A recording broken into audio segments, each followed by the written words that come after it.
Howdy everyone, welcome to the January 2023 update on the performance of my solar array. Sorry it's taken me so long to get this video out, but I've been creating some new metrics and improving the quality of the data. So let's get straight into it. First of all, the disclaimer, I'm not an expert. If you do want any of this equipment, please make sure you get qualified advice, as there might be some mistakes in what I say. Okay, first of all, let's talk about the voltage issue. So in November, I had a problem with the voltage. It was spiking and tripping out the equipment. Since reporting it to the grid, they were a bit slow to get going, but in January, they came out and went to the substation and tapped it down by the maximum they were able to. And then they asked me to kind of confirm if everything's okay, but it was a bit too soon to tell, so I said I wanted to continue monitoring. Somebody else got in touch with me to say they want to install a voltage recorder at the property just to verify the numbers that I've shared. So they've done that. It's been here about a month and they haven't come back to collect it yet. They also said that people in neighbouring streets are starting to report the same problem as me, so it's not just me, it's more of a widespread issue. They said they've tapped down the local transformer as much as they're able to, so if the issue continues, then they have to go kind of further upstream in the grid to try and find the problem. As you can see from the chart, we have trended down since the spikes in November, and we are kind of hovering around the 242 volts that UK Power Networks wants to be delivering to us. But we're still seeing spikes outside the range, which I really want them to try and do something about, because it's taken so much time to get them to respond. I just want a permanent solution. Technically, I don't know if it's possible to get the voltage to operate in a narrower band, but that's what I'm going to ask them to do. As I said, I've recalculated all the numbers from scratch, and I've got this kind of page which shows you the highlights year on year, because now we can compare data to the prior year. So it might look like it's going to blow your mind, but let me walk you through it. We won't need to review this whole page every single time, because half the numbers will always stay the same. So first of all, since the day we got solar installed, the entire system has produced 6,383 kilowatts. If I break that number open, in 21 we produced 187, in 22 we produced 5,997, and in 2023 we produced 199. If I compare, and when I say 2023, all this data is through to the end of January. If I compare January 23 to January 22, in 22 we produced 155 kilowatts, which means this year we've produced an extra 44 kilowatts, which is 28%. But then keep in mind we have 4 extra panels, and this production almost is the same number as those 4 extra panels. So our production is about the same, like for like. If I go on to talk about electricity, we imported 6,651 in 21. We imported 3,080 in 22, which means we have reduced what we're importing by 3,571, or 54%. So this is fantastic. The reduction is not as much as you might think, but that's because we have new things in the house drawing electricity, such as the eddy and the car, which means we still need to pull from the grid.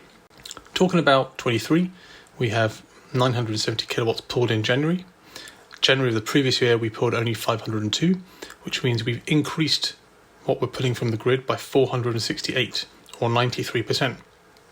So this is bad news. This is a huge step up, but the reason is that we are using our electric car more and charging from the grid at the moment overnight, because there is just not enough sunshine to charge up the car at the moment.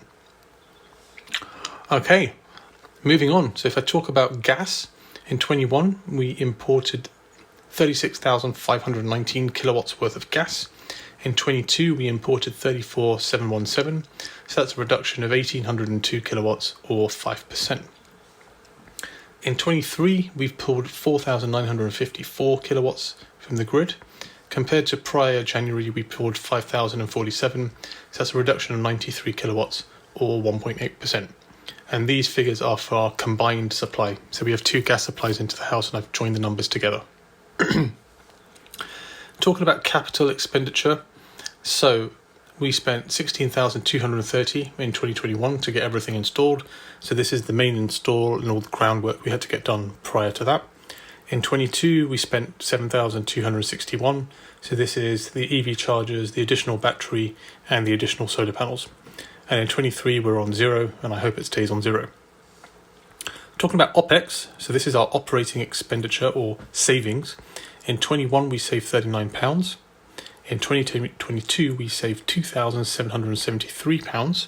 So that's an increase of £2,733 or 6,847%. It's a bit of a non-metric because we didn't have a full year, but just for the, it's there. Looking at 2023, so far we've saved £318. In January 22, we saved only £54. So that's an increase of £264 year on year, or 483%.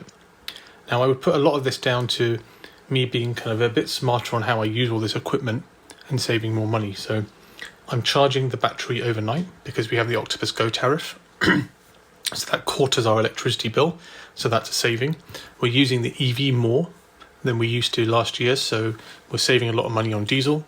We're using our eddy to heat our hot water. So that's saving us money too, versus paying for gas. So all these little bits and pieces are starting to add up, and that's why we have a bigger number. Last January, I wasn't so on it and wasn't doing all these things.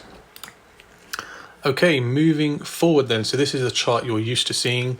So according to Enphase, we produced 158.9 kilowatts. We exported 41, but this number is wrong. We imported 974 from the grid, and therefore our house consumed 1.1. We were dependent on the grid for 86% of our total energy consumption. And on the right hand side, you can see that the array on the front of our house and the new array on our summer house is doing the bulk of the work. The ones on the back of our house are really not pointing in the right direction. Now, I said that the export reading was wrong. And what I noticed during January is that we were reporting a higher export than I thought was right, especially as we're not meeting our demand and we're not topping up the battery. So why are we exporting power? What I discovered is Enphase is incorrectly reporting that everything that these 4 new panels produce is automatically export. This number always seems to match the total of these 4 numbers, give or take 1 or 2 kilowatts. And if you remember from last year, there's always 1 or 2 kilowatts worth of export going on, noise in the system. But now it seems that the system is reporting all of this new production as export. So I've been on the phone to Enphase trying to sort it out, and so far the chap who has helped me has made the situation worse. He's saying that if I have a third-party battery in my configuration, which I do, the Give Energy one, then they cannot measure consumption. But my point is, it was working perfectly fine all of last year. It's just these 4 new panels which is causing the numbers to go off. So what's wrong? I haven't tinkered with anything else in the system. It's all stayed the same. So I need to get back to them because what they've done is, you'll see in the February update that they've made the whole situation and all these numbers way worse. If you ask me, it seems that although they say they're taking readings from the CT clamp, they're actually calculating the readings based on what the microinverters are saying they've produced, and that's where this is all going wrong. But let's see. Let's see what happens in the future months. The best day then was the 22nd of January. We produced 10.8 kilowatts, but you see overnight we have a lot of demand from the grid where we're charging the battery, we're heating our hot water and charging the car. So you're going to see there's a lot where we know there's not enough solar power to meet our demand, so we have to pull from the grid, but I'm saving everything to pull overnight when electricity is only 7.5p for us versus 31p or whatever it is. And our tariff is due to change quite soon, so the benefits might not stay for very long. The worst day is the 3rd of January. So again, we only produced 6.6 kilowatts and we were charging everything during the night. So you see massive demand over here and then hardly anything showing up during the day. Household electricity consumption. I have completely revamped all the charts and recalculated all the numbers. So it looks like it's crazy, but let me explain. Let's first talk about the chart. So the blue segments you see here is electricity consumption by our house. So the dark blue is the main portion of a house and the light blue is the side portion, our secondary supply. I had that combined at the end of October. So from November onwards, you just see one dark blue bar. The yellow portion is what is the solar power that our house consumed. Okay, consumed. So I've subtracted the export and I'm specifically saying it's what the house consumed. So when I say house, I mean TV, Wi-Fi, computers, phone chargers, laptops, the things that you find plugged into your house. And I am distinguishing between the EV and the eddy on this chart. Okay, so the yellow bars that you see here is what our house has been consuming, and that is all solar power related. Okay, so in the summer months when we have enough solar power, the blue segments go down, we're pulling less from the grid, and we're using more of the solar power. In addition, the red segments you see here is what's going into our EV. So the different shades of red represent peak time, off-peak solar power going into the EV. And then the same thing with the green. The green is what goes into the eddy, and the different shades represent the solar power and the off-peak and peak time from the grid. So let's talk through all the numbers you see up at the top. Let's start with the house. So in 2022, the house consumed 2,933 kilowatts worth of solar power. Worth of power from the grid. We consumed 4,091 kilowatts of solar power. If I compare that to 23, we have pulled 502 kilowatts from the grid, which went specifically into powering our house. And we've also used 138 kilowatts, which have come from solar power to power our house. In addition, let's go to talk about the EV. So from the grid, off-peak, we pulled 283 kilowatts in 22. Peak time, we pulled 47 kilowatts. And in addition, we had 692 kilowatts worth of solar power, which went into the EV. In 2023, 281 kilowatts have been pulled so far from the grid off-peak. We haven't pulled anything peak time. And 10 kilowatts of solar power have gone into the EV. Okay. If I talk about the eddy, in 2022, we put 216 kilowatts off-peak into heating our hot water. And we put 814 kilowatts of solar power into heating our hot water. If I compare that so far to 23, we've put 200 kilowatts into the eddy so far, off peak, and we've put 38 kilowatts so far from solar power into the eddy. Okay, moving on to talk about gas, very similar numbers. So the blue segment represents our main supply, the red segment represents our secondary supply. I've put the green segments on here to represent what we would be consuming if we didn't have the eddy.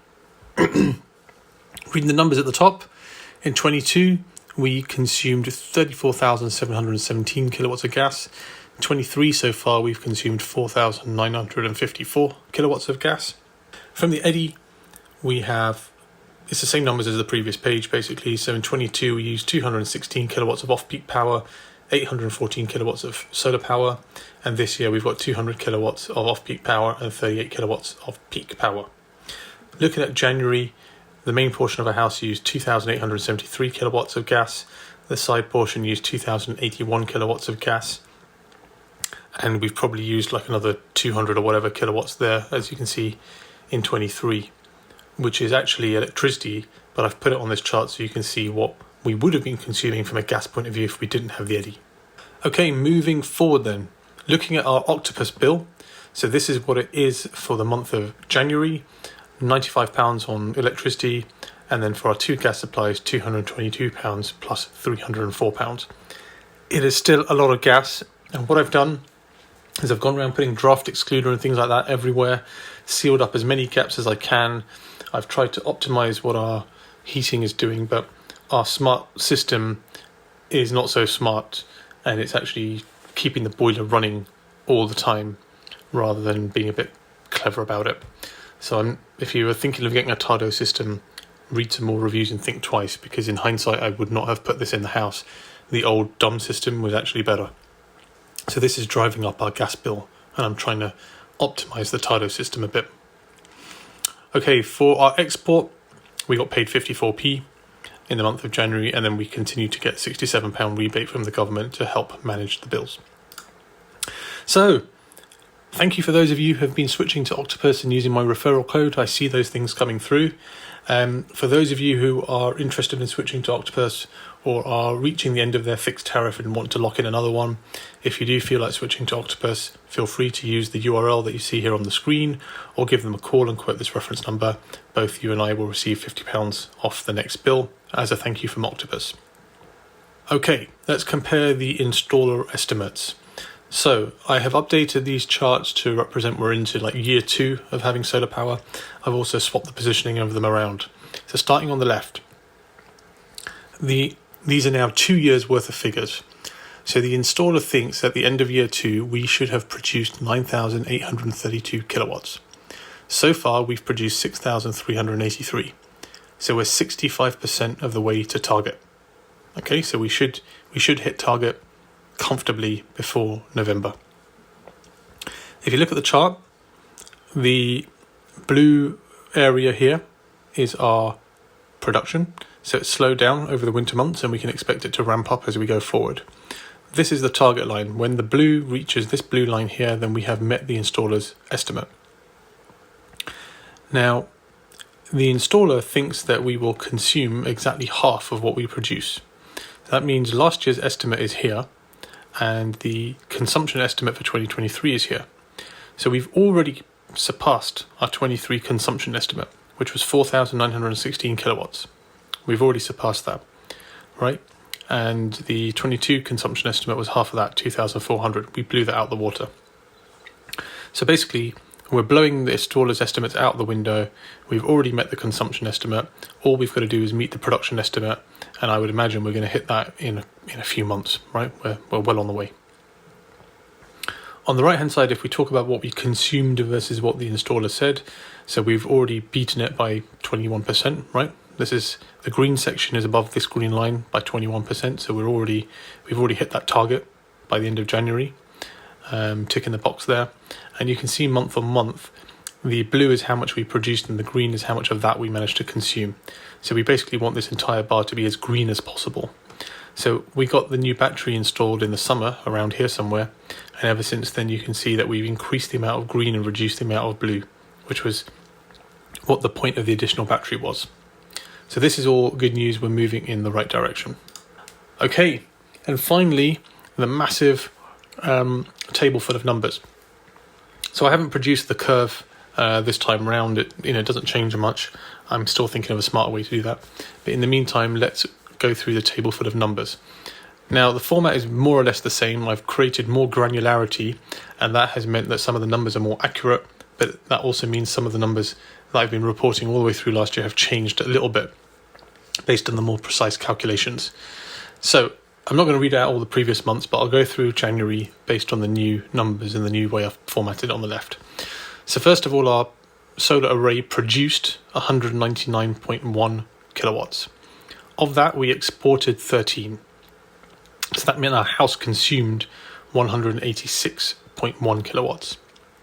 When I break that 186 open, 138 of that went into the house. So this is the TV, the internet, the Wi-Fi, the computers, phone charging, whatever. 38 went into my eddy and 10 went into the car. If I talk about import from the grid, our electricity provider said we've imported 983 kilowatts of electricity and 4,954 kilowatts of gas. Now, the rest of this is all about money. So from a capex point of view, there's no more capital expenditure in the month of January, which leaves our total at £23,490 total expenditure on all of this equipment. Okay. Our electricity and gas rates have remained the same as far as I'm aware. Okay, so those numbers are there. Now, if we talk about the OPEX savings, so the solar power in the month of January has saved our house £42 worth of electricity. The fact that we have Octopus Go and we can charge up the battery overnight and then discharge that during the day at peak time, that saved us £103 worth of electricity, okay, by basically quartering the rate that we would otherwise be paying. Heating the hot water with the eddy has saved us £3.98. This is calculated based on the rate of gas, which is about 10 point something pence, versus the off-peak electricity rate, which is 7.5 pence. So for every kilowatt of electricity that we pull from the grid overnight and put into the hot water, it's saving us 3 pence. So it doesn't add up to much, but eventually we get to £3.93. As we get into the summer months where we won't be heating the hot water from the grid, but we'll be using our solar power, this will dramatically increase. So this is what I meant. By using the eddy overnight from the Octopus Go tariff, we've saved £5.63. When we talk about exporting power, we've made 53 pence by exporting power back to the grid in the month of January. When I talk about the electric car, so we've saved £1.03 by charging the car using solar power. We have not imported anything from the grid at peak time, so it hasn't cost us anything there. We have been charging the car off-peak from the grid, so it's cost us £21 worth of off-peak electricity. And for completeness, we have been charging the electric car from public charging points, and that has cost us £40.66. So overall, the electric car has saved us £162.86 versus diesel. Diesel would have otherwise cost us £223.57. So when you add all these numbers together, we have saved £318.90 in the month of January, and the lifetime saving is £3,132. And then if I subtract that from the capital expenditure, it means we have £20,359 to pay back until we break even on this. So far, we've paid back 15.4% of the overall system, and it's currently forecasting payback at 9 years, 2 months and 11 days. So you'll remember from the previous metrics, this number was about 7 years and something, but because I've redone the calculations properly, particularly the gas, the numbers have adjusted. And of course, I've spent money on new solar panels in the winter, which is going to pull this number down. So as we move forward into year 2 in the summer months, I still expect the forecasted payback, a break-even period, to reduce probably down to 8 years and settle around there somewhere. But it's still good news. So overall, our energy independence is 16% for January, and of the lifetime, 45%. All right, well, this is the update for January. I hope you like the new metrics. If you have any feedback, please do let me know. I'm interested. And as usual, hit like, subscribe, all of those things. I really appreciate it. We've hit 1,000 subscribers now, which was my target by the end of last year. It took us a little bit longer, but no problem. I'm glad to see that there's many people out there who are finding value in this content, and I really hope it helps to inform your own solar-powered journey. All right, the next video for the month of February will be out very soon. I'm going to record it straight after this one.